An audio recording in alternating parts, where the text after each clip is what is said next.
श्रीमद् भागवतम दशम स्कंद अध्याय 6 पूतना वध।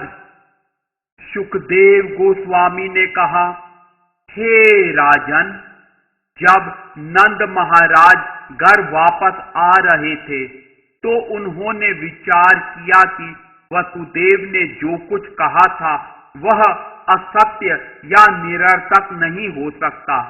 अवश्य ही गोकुल में उत्पातों के होने का कुछ खतरा रहा होगा। ज्यों ही नंद महाराज ने अपने सुंदर पुत्र कृष्ण के लिए खतरे के विषय में सोचा, त्यों ही वे भयभीत हो उठे और उन्होंने परम नियंता के चरण कमलों में शरण ली।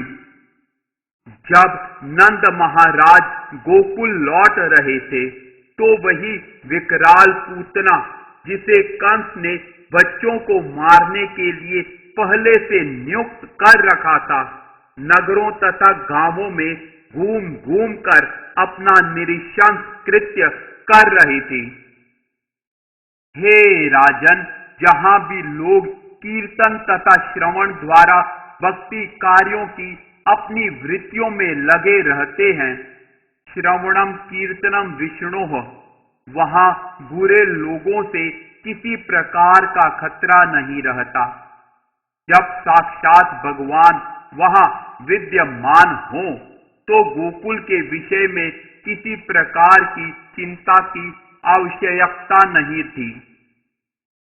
एक बार स्वेच्छा से विचरण करने वाली पूतना राक्षसी बाह्य आकाश अंतरिक्ष में घूम रही थी, तो वह अपनी योग शक्ति से अपने को अति सुंदर स्त्री के रूप में बदलकर नंद महाराज के स्थान गोकुल में प्रविष्ट हुई।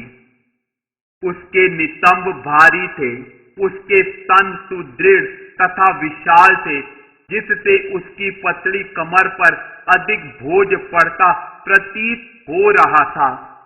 वह अत्यंत सुंदर वस्त्र धारण किए थी। उसके केश मल्लिका फूल की माला से सुसज्जित थे, जो उसके सुंदर मुख पर बिखरे हुए थे। उसके कान के कुंडल चमकीले थे। वह हर व्यक्ति पर दृष्टि डालते हुए आकर्षक ढंग से मुस्कुरा रही थी। उसकी सुंदरता ने व्रज के सारे निवासियों का विशेष रूप से पुरुषों का ध्यान आकृष्ट कर रखा था। जब गोपियों ने उसे देखा तो उन्होंने सोचा कि हाथ में कमल का फूल लिए लक्ष्मी जी अपने पति कृष्ण को देखने आई हैं। छोटे छोटे बालकों को ढूंढती हुई बच्चों का वध करने वाली पूतना बिना किसी रोक टोक के नंद महाराज के घर में घुस गई, क्योंकि वह भगवान की पराशक्ति द्वारा भेजी गई थी। वह किसी से पूछे बिना नंद महाराज के उस कमरे में घुस गई जहां उसने बालक को बिस्तरे पर सोते देखा, जो राख में ढकी अग्नि के समान असीम शक्ति संपन्न था। वह समझ गई कि यह बालक कोई साधारण बालक नहीं है, अपितु सारे असुरों का वध करने के हेतु आया है।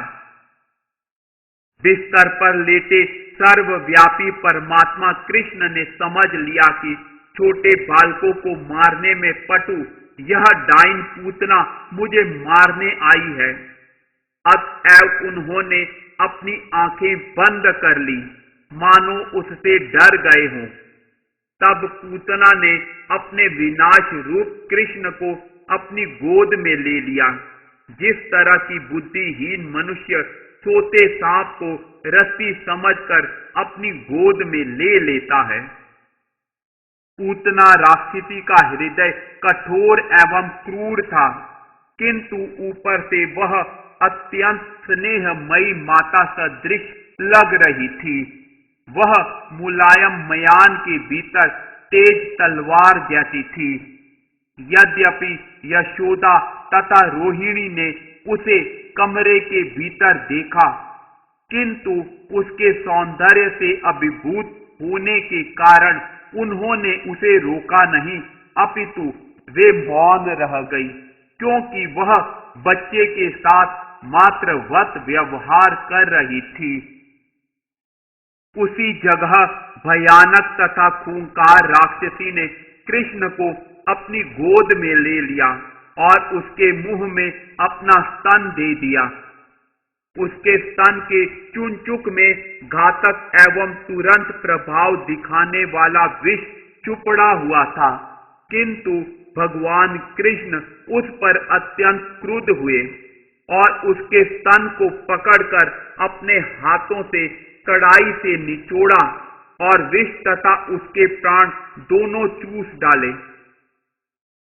प्रत्येक मर्म स्थल में असहाय दबाव से पूतना चिल्ला उठी, मुझे छोड़ दो, मुझे छोड़ दो, अब मेरा स्तन पान मत करो। पसीने से तर फटी हुई आंखें तथा हाथ और पैर पटकती हुई वह बार बार जोर जोर से चिल्लाने लगी। पूतना की गहन तथा जोरदार चित्कार से पर्वतों समेत पृथ्वी तथा ग्रहों समेत आकाश डगमगाने लगा। नीचे के लोक तथा सारी दिशाएं थरथरा उठी और लोग इस आशंका से गिर पड़े कि उन पर बिजली गिर रही हो।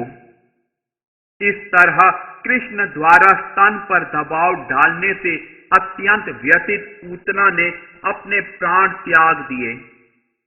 हे राजा परीक्षित, वह अपना मुंह फैलाए तथा अपने हाथ पांव पसारे और बाल फैलाए अपने मूल राक्षसी रूप में गोचर में गिर पड़ी, मानो इंद्र के वज्र से आहत वृत्रासुर गिरा हो। हे राजा परीक्षित, जब पूतना का विशाल शरीर भूमि पर गिरा तो उससे 12 मील के दायरे के सारे वृक्ष चूर चूर हो गए। अपने विशाल शरीर में प्रकट होने से वह सचमुच असामान्य थी। राक्षसी के मुंह में दांत हल्के फाल पुशी जैसे थे। उसके नथुने पर्वत गुफाओं की तरह गहरे थे और उसके स्तन पर्वत से गिरे हुए बड़े बड़े शिलाखंडों के समान थे। उसके बिखरे बाल ताम्र रंग के थे। उसकी आंखों के गड्ढे गहरे अंधे भूपटुओं जैसे थे। उसकी भयानक जांघें नदी के किनारे जैसी थी। उसके बाजू, टांगे तथा पांव बड़े बड़े पुलों की तरह थी और उसका पेट सूखी झील की तरह लग रहा था। राक्षसी की चीख से ग्वालों तथा उनकी पत्नियों के हृदय, कान तथा सिर पहले ही दहल चुके थे और जब उन्होंने उसके अद्भुत शरीर को देखा तो वे और भी ज्यादा सहम गए। बालक कृष्ण भी निडर होकर पूतना की छाती के ऊपरी भाग पर खेल रहा था और जब गोपियों ने बालक के अद्भुत कार्यकलाप को देखा तो उन्होंने अत्यंत हर्षित होकर आगे बढ़ते हुए उसे उठा लिया। तत्पश्चात माता यशोदा तथा रोहिणी ने अन्य प्रौढ़ गोपियों समेत बालक श्री कृष्ण को पूर्ण संरक्षण देने के लिए चंवर धुलाया। बालक को गोमूत्र से अच्छी तरह नहलाया गया और फिर गोधूली से उसको लेप किया गया। फिर उसके शरीर में 12 अंगों पर तिलक लगाने की भांति माथे से शुरू करके गोबर से भगवान के विभिन्न नाम अंकित किए गए। इस तरह बालक को सुरक्षा प्रदान की गई। गोपियों ने सर्वप्रथम अपने दाहिने हाथ से जल का एक घूंट पीकर आचमन किया। उन्होंने अपने शरीरों तथा हाथों को न्यास मंत्र से शुद्ध बनाया और तब उन्होंने बालक के शरीर को भी उसी मंत्र से परिशुद्ध किया। सुखदेव गोस्वामी ने महाराज परीक्षित को बतलाया कि गोपियों ने कृष्ण की रक्षा उपयुक्त विधि के अनुसार निम्नलिखित मंत्र द्वारा की। आज तुम्हारी पांवों की, मणिमान तुम्हारे घुटनों की, यज्ञ तुम्हारी जांघों की, अच्युत तुम्हारी कमर के ऊपरी भाग की तथा हयग्रीव तुम्हारे उदर की रक्षा करे। केशव तुम्हारे हृदय की, ईश तुम्हारे वक्ष स्थल की, सूर्य देव तुम्हारे गले की, विष्णु तुम्हारे भुजाओं की, उरुक्रम तुम्हारे मुंह की तथा ईश्वर तुम्हारे सिर की रक्षा करे। चक्री आगे से, गदाधारी हरि पीछे से तथा धनुर्धर मधुहा एवं खड़ग भगवान विष्णु दोनों ओर से तुम्हारी रक्षा करें। शंखधारी उरु घाय समस्त कोणों से तुम्हारी रक्षा करे। उपेंद्र ऊपर से, गरुड़ धरती पर तथा परम पुरुष हलधर चारों ओर से तुम्हारी रक्षा करें। ऋषिकेश तुम्हारी इंद्रियों की तथा नारायण तुम्हारे प्राण वायु की रक्षा करें। श्वेत द्वीप के स्वामी तुम्हारे चित्त की तथा योगेश्वर तुम्हारे मन की रक्षा करें। भगवान प्रशीन गर्भ तुम्हारी बुद्धि की तथा पूर्ण पुरुषोत्तम भगवान तुम्हारे आत्मा की रक्षा करें।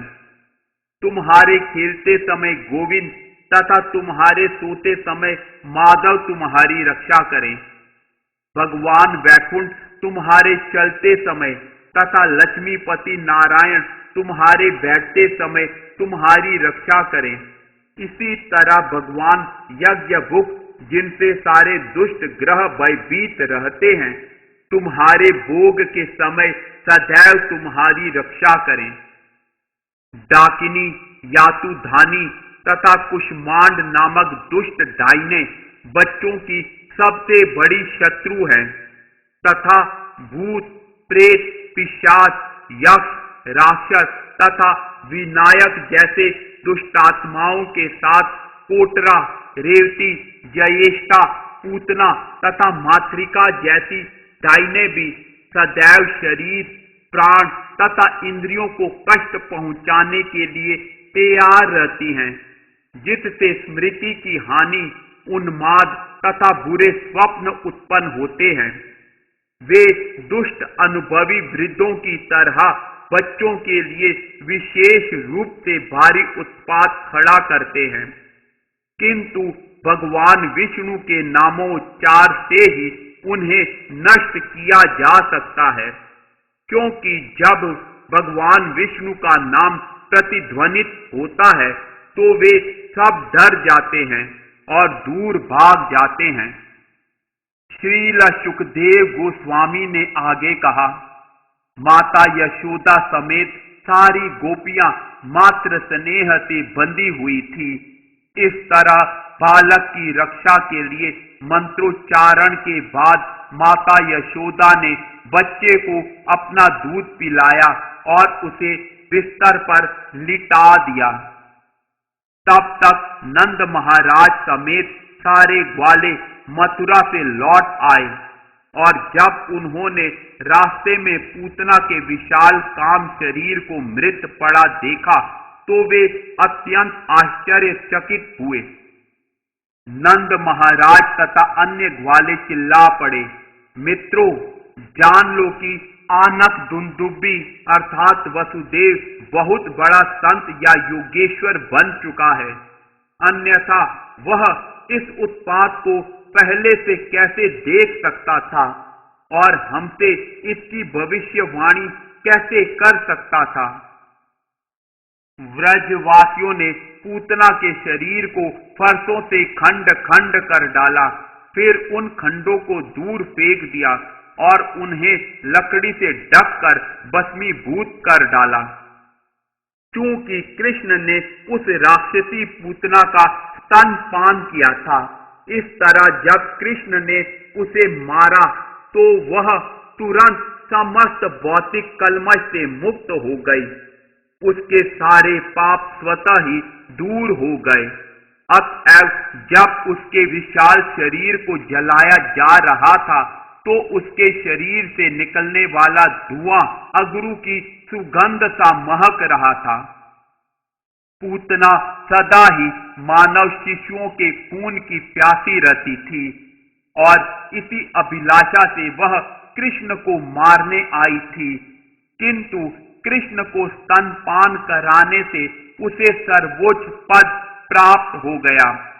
तो भला उनके विषय में क्या कहा जाए जिनमें माताओं के रूप में कृष्ण के लिए सहज भक्ति तथा स्नेह था और जिन्होंने अपना स्तनपान कराया या कोई अत्यंत प्रिय वस्तु भेंट की थी, जैसा कि माताएं करती रहती हैं। भगवान कृष्ण शुद्ध भक्तों के हृदय में सदैव स्थित रहते हैं और ब्रह्मा जी तथा भगवान शिव जी जैसे पूज्य पुरुषों द्वारा सदैव वंदनीय हैं। चूंकि कृष्ण ने पूतना के शरीर का आलिंगन अत्यंत प्रेम पूर्वक किया था और भूतनी होते हुए भी उन्होंने उसका स्तनपान किया था, इसलिए उसे दिव्य लोक में माता की गति और सर्वोच्च सिद्धि मिली। तो भला उन गोवों के विषय में क्या कहा जाए जिनका स्तनपान कृष्ण बड़े ही आनंद से करते थे और जो बड़े ही प्यार से माता के ही समान कृष्ण को अपना दूध देती थी। भगवान कृष्ण अनेक वरों के प्रदाता हैं, जिनमें कैवल्य अर्थात ब्रह्म तेज में तादात्म्य भी सम्मिलित हैं।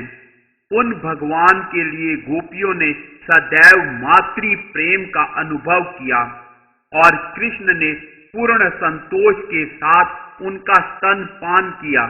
अतएव अपने माता पुत्र के संबंध के कारण विविध पारिवारिक कार्यों में संलग्न रहने पर भी किसी को यह नहीं सोचना चाहिए कि अपना शरीर त्यागने पर वे इस भौतिक जगत में लौट आई। पूतना के जलते शरीर से निकले धुएं की सुगंध को सूंघ कर दूर दूर के अनेक ब्रजवासी आश्चर्यचकित थे और पूछ रहे थे, यह सुगंधी कहां से आ रही है। इस तरह वे उस स्थान तक गए जहां पर पूतना का शरीर जलाया जा रहा था। जब दूर दूर से आए व्रजवासियों ने पूरी कथा सुनी कि किस तरह पूतना आई और फिर कृष्ण द्वारा मारी गई, तो वे हतप्रभ रह गए और उन्होंने पूतना के मारने के अद्भुत कार्य के लिए उस बालक को आशीर्वाद दिया। निसंदेह नंद महाराज वसुदेव के अत्यंत कृतज्ञ थे, जिन्होंने इस घटना को पहले ही देख लिया था। उन्होंने यह सोचकर वसुदेव को धन्यवाद दिया कि वे कितने अद्भुत हैं। हे कुरुश्रेष्ठ महाराज परीक्षित, नंद महाराज अत्यंत उदार एवं सरल स्वभाव के थे। उन्होंने तुरंत अपने पुत्र कृष्ण को अपनी गोद में उठा लिया, मानो कृष्ण मृत्यु के मुख से लौटे हों, और अपने पुत्र के सिर को सूंघकर निसंदेह दिव्य आनंद का अनुभव किया। जो कोई भी भगवान कृष्ण द्वारा पूतना के मारे जाने के विषय में श्रद्धा तथा भक्ति पूर्वक श्रवण करता है और कृष्ण की ऐसी बाल लीलाओं के सुनने में अपने को लगाता है, उसे निश्चय ही आदि पुरुष रूप गोविंद के प्रति अनुरक्ति प्राप्त होती है। इस तरह श्रीमद् भागवत के 10वें स्कंद के अंतर्गत पूतना वध नामक 6ठे अध्याय के भक्ति वेदांत तात्पर्य पूर्ण हुए।